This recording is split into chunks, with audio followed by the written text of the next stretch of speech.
Hello and welcome to Economic Security Watch, the podcast that takes you direct to the individuals and stories shaping the new investment landscape.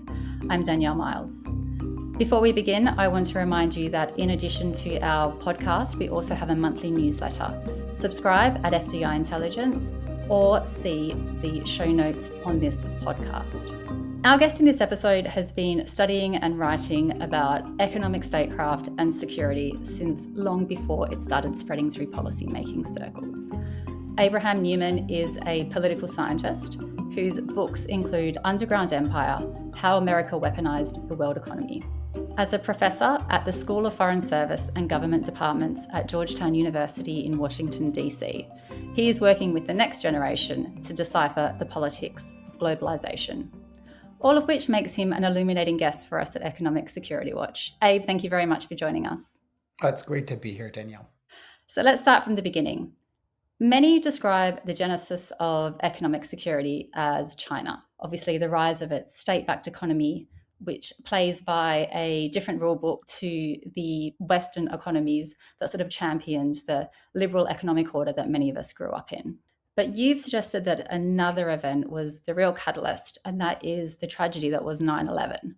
And obviously there was a turning point for lots of areas. But why was it a turning point for economic security? Yeah, so I think it's first just to map out that the world of globalization, the networks that we have today, whether it's internet communication, financial flows, production systems, they're relatively new at this global scale. So, we had capital controls up through the 1970s. We had no internet, it's just until the 2000s. And production systems were largely national up through the 1980s. And so when you're thinking about the ways economic flows can be used by states, this is really a pretty modern phenomena that we're experiencing. And in our book, Henry Farrell, my co-author, and I, we chart the beginning of this use of these networks as a tool of coercion to really the breakpoint of 9/11, as you mentioned. And it happens where a set of terrorists, they use these networks to attack the United States. So they're using financial flows, communication, travel. And in result, the United States is scrambling. They're trying to figure out how can they meet this new challenge. And across agencies, they start to see these maps, these places in these economic networks that they can turn them into tools of coercion. And it's not some kind of plot that's been boiling up in the United States for decades and they're going to finally spring it on the world, but rather it's really a kind of a fog of war stumbling through. And whether it's the NSA thinking about fiber optic cable networks or the Treasury Department identifying the SWIFT system as a key choke point, these things start to build. And that's kind of where our book starts, is kind of how the United States finds these networks and start to use them against a set of adversaries. And how can you give any examples of sort of how they were using them? Are these examples that we would have heard about, just us in the general public, or are there things that sort of only insiders would have known about? Well, so Henry and I, we started working on this book, in the 2010s. And at that point, nobody really had heard of SWIFT. Now everybody knows about it. But at the time, it was a very arcane kind of system. And we kind of go through a whole bunch of these examples in the book. One of them that's very, I always think is illuminating is the fiber optic cable network.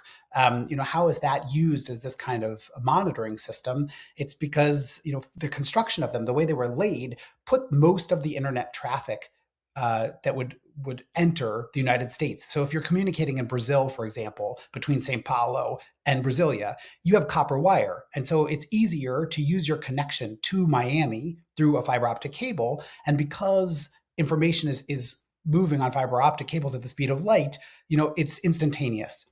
And that meant that the NSA figured out they could tap into those, key landing sites of those fiber optic cables and monitor the world. And what happens over the course of time is that these tools, whether it's surveillance or cutting people out of these key networks, they expand. It starts with terrorists, then it moves to North Korea and its attempts to limit their proliferation, then Iran, then we get the whole Russia sanctions campaign, and now today it's very focused on semiconductors and AI chips. And so you see kind of an escalation in the use of these tools, what what people thought at the time really were the ceiling of what could happen. People thought the SWIFT, using that as a tool of coercion, was really pushing the envelope. But today, in the Russia sanctions campaign, the European Union, froze central bank assets using Euroclear. So, I mean, that is way beyond anything that people could have imagined right after 9/11. And so you've spoken about this idea in the past of weaponized interdependence, obviously. Are these some of the examples that you've given? Are they examples of weaponized interdependence? And for our listeners that aren't familiar with it, can you just give a bit more of an overview of this concept? So, I mean, I think the basic idea is Henry and I, we're trying to flip the simple story people have in their mind about how globalization interacts with politics. There was a caricature, which is probably most familiar to people, by Thomas Friedman. He had this idea the world is flat. And in that world, we created those networks I spoke about, and they were supposed to decentralize power. So states were going to be on the sidelines, firms could exit. It was going to be a world where we weren't going to have great power conflict. We were going to have kind of wealth and prosperity from interdependence.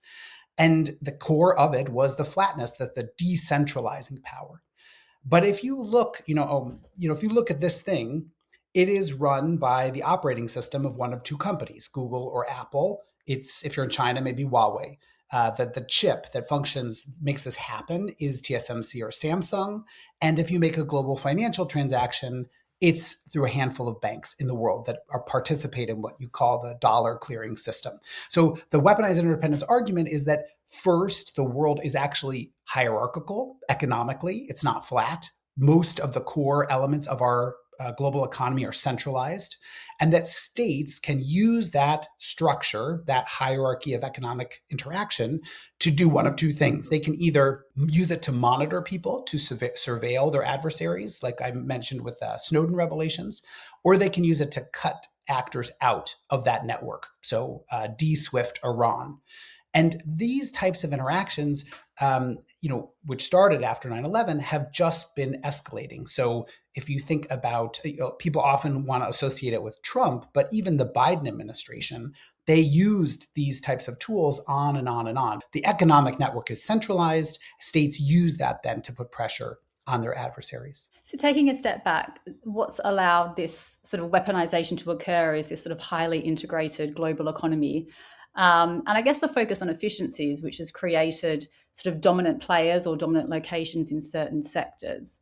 So does that mean that, it seems ironic to me, but does it mean sort of the idea of open markets and globalization has actually laid the foundation for this type of activity to occur?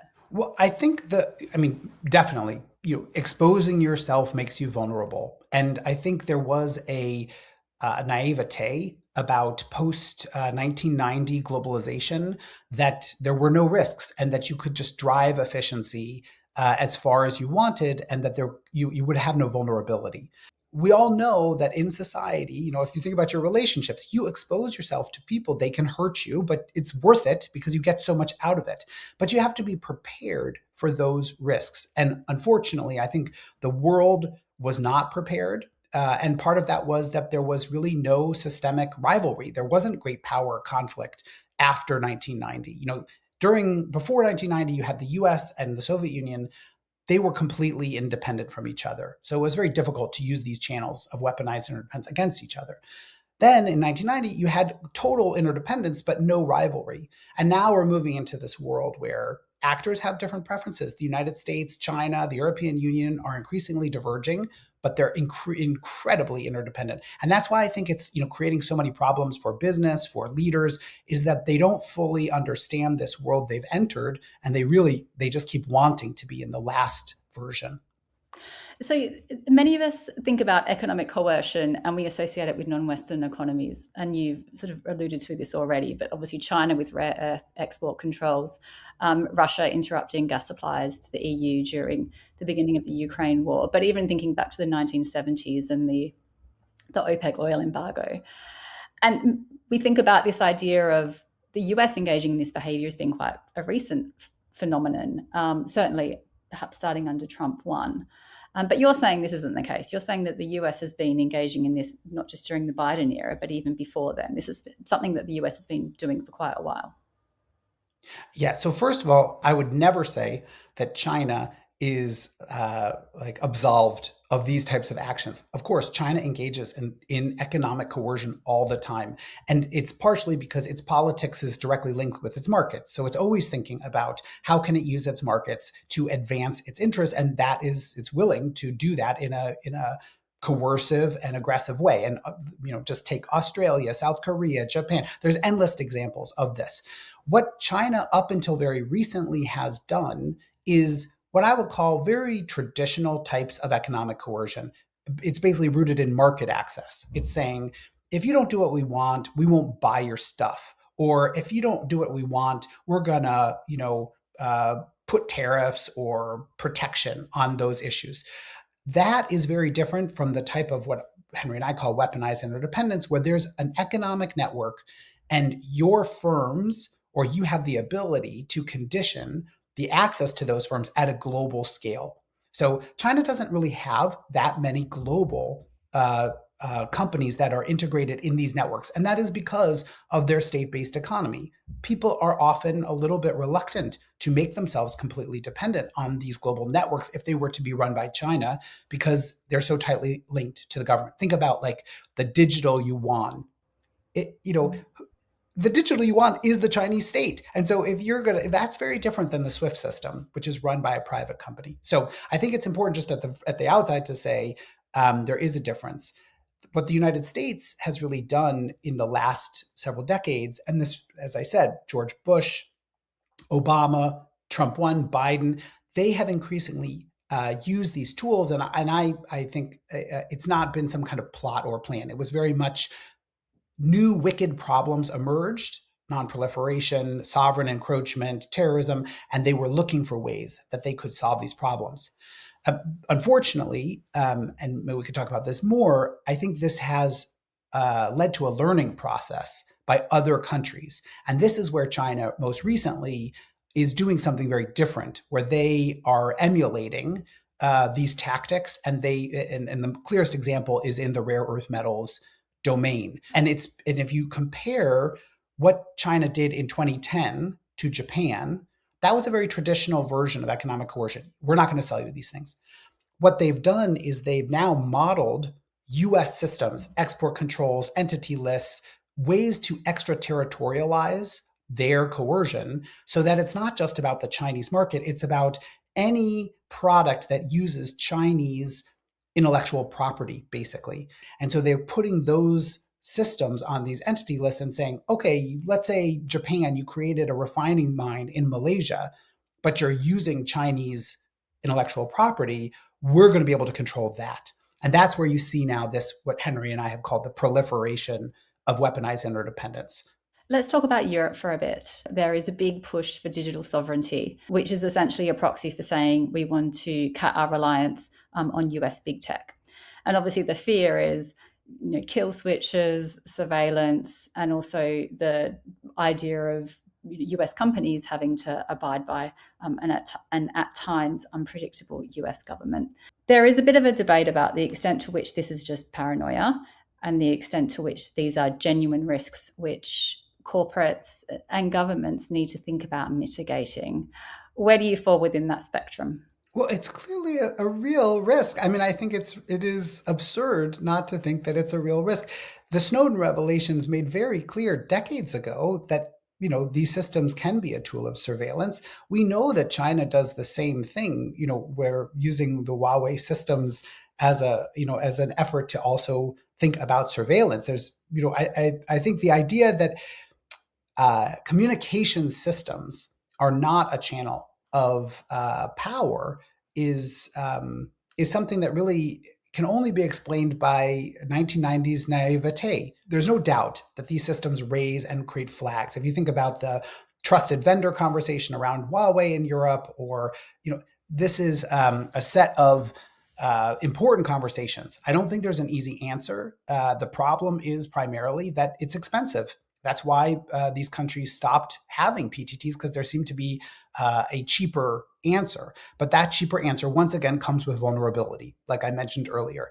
And so governments in Europe have to take very seriously that balance of balancing efficiency and vulnerability, but only taking an efficiency viewpoint I think that that's a sucker's bet. The real question is, will Europe, not just in digital sovereignty, but more generally, invest in the systems that will allow it to have an autonomous um, position in the global economy?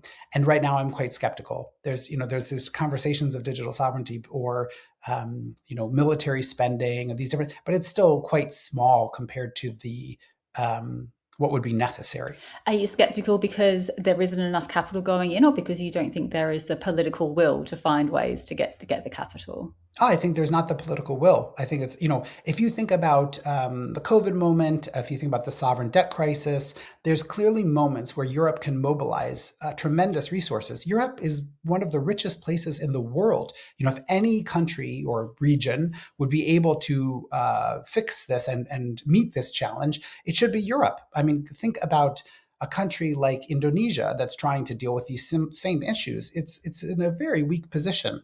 But Europe is actually economically incredibly powerful. But when you listen to the conversations, I don't think that the political leadership has prepared its populations for the level of change that we are confronting. I mean, this is really like a once in 100-year transformation in the international system. And it requires, a set of political leadership to meet that challenge. Let's talk about AI for a bit. Obviously, given the stakes of this technology are so high, we see more governments, but in particular the world's two superpowers, sort of intervening within the industry. Is AI emerging as the next tool to be weaponized by governments? Well, I mean, this is a fast evolving sector. So I think it's very difficult to predict what is happening in the longer term.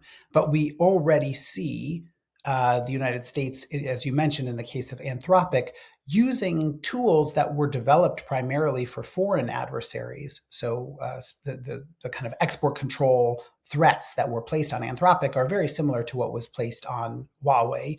And they are being targeted at domestic companies. And of course, that has global consequences because it affects not just Anthropic's development domestically, but also the stability of these products globally. So I think there's no question that these dynamics of manipulating or using economic networks in order to pursue political objectives are happening in the AI system. One of the things that I think is very unclear right now is whether this sector will experience a centralization tendency or a decentralization tendency. And that you see the two kind of conflicting visions. The United States is pushing. This is kind of a little bit ironic, but the United States is pushing a centralization framework. The government has, in their AI action plan, has said it's going to be about AI dominance, and it's around these very small group of firms that will lead that. Where in China they're pursuing a decentralized model because of their backwardness in the technology of open source based models, which currently it seems are performing pretty well compared to their American counterparts. So that debate is not yet settled. If we move in the direction of what the U.S. vision has been, it will replicate, the Apple, Google, iPhone fight in the AI world. And so if that market moves in that direction, I'd be very concerned about the weaponization capabilities. You're sitting in the US, obviously, and for any company anywhere in the world that has been dealing with the US over the past 18 months, tariffs have been top of mind. But what other big or under the radar sort of economic security like risks do you think boards or business leaders should be worried about in the country? Well, one of the things that I think is very interesting, but also troubling, is the kind of the payment system space and also its relationship more broadly to digital payments and crypto. Most recently, you saw the United States putting pressure on Brazil because of its internal payment system PIX. That is, I think, a new-ish development. There of course been concerns by the United States about other countries developing alternatives to the dollar. But I think this kind of putting direct pressure on a country because of that is a new kind of Pandora's box that is being opened. And because payments touch almost every aspect of any company, the idea that there would be political intervention in those spaces, I think is quite concerning. We are on the Economic Security Watch podcast, but it's no secret that this idea of economic security is still evolving and is subject to lots of different definitions. What does it mean to you?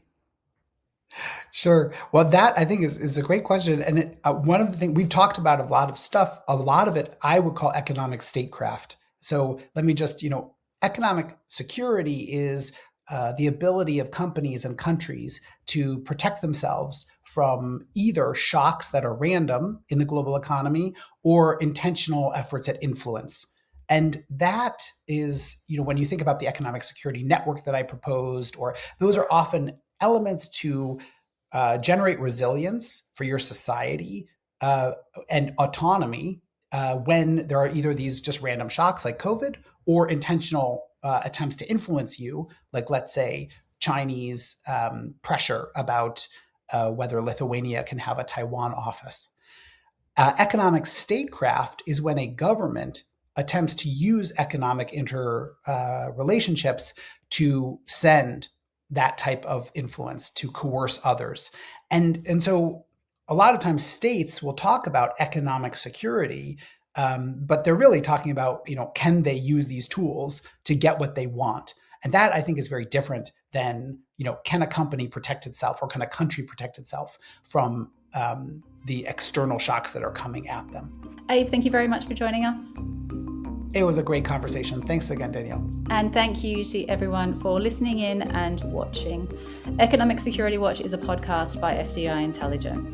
To subscribe to it and our monthly newsletter, please see the show notes, whether you're listening on your podcast platform or YouTube, or if you're watching on FDI Intelligence. As always, please drop me a line with any topics you think we should be discussing at danielle.myles@ft.com.